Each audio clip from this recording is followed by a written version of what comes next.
My mother, Lois Marie Roy, was born in 1936 on the White Earth Nation Reservation located in the upper northwest section of Minnesota.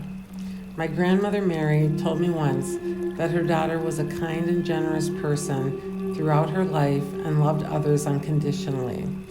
She was tall and thin in high school with long black braids. She wore black horn-rimmed glasses.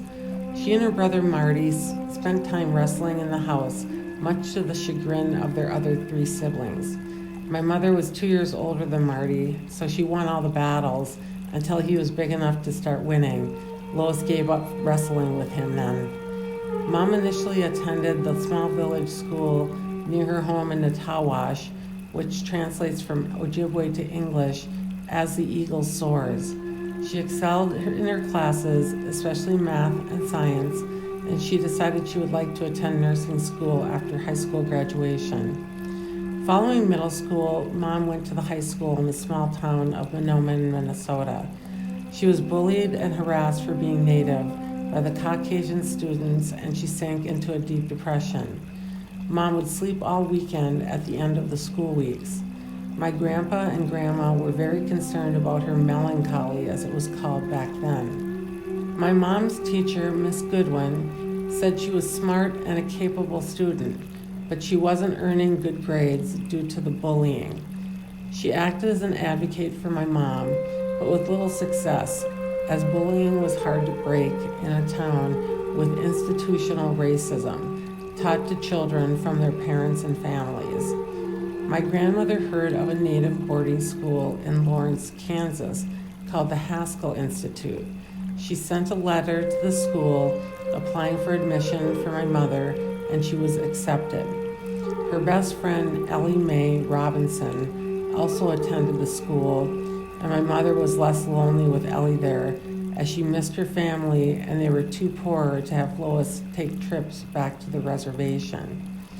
Mom completed calculus, anatomy and physiology, and chemistry to prepare for nursing school, and her grades went from a 2.0 average to a 4.0 grade point average while attending Haskell.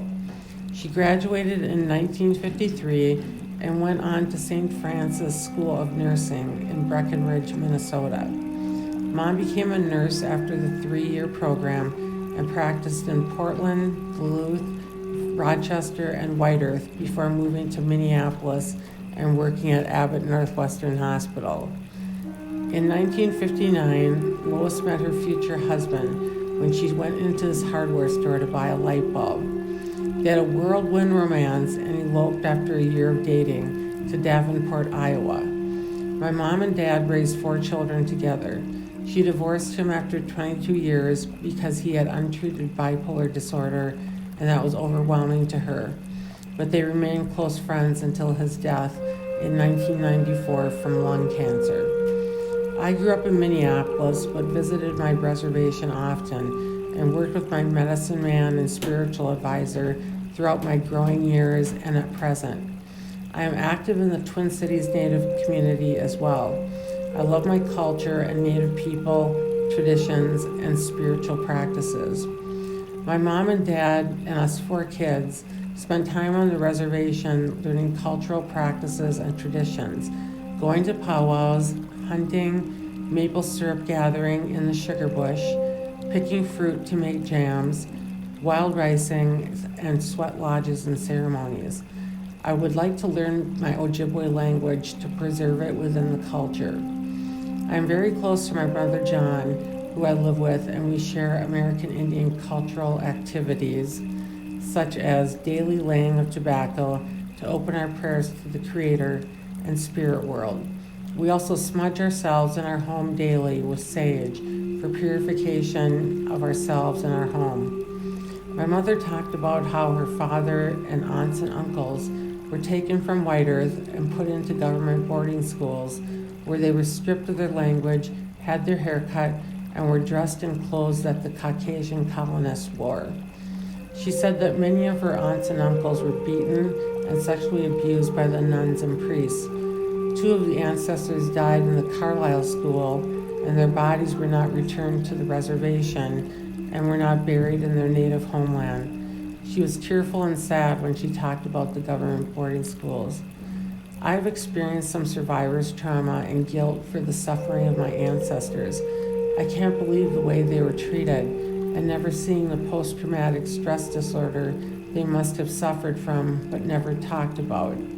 My mom was diagnosed with Parkinson's disease in 2012. She became progressively ill until she passed away in August of 2018. I lost my best friend and the most gracious and kind woman I have ever known. Words cannot touch the grief I feel since her loss. But as Black Elk said, there is no death, only change of worlds, and I will meet my mother again on the other side. We held my mother's funeral with drummers and singers who performed her traveling song. We also laid down tobacco to open the spirit world for prayers for my mother, smudged ourselves in her urn, and burned sweetgrass. I will miss my mother every day, and my favorite season was fall when she was in it.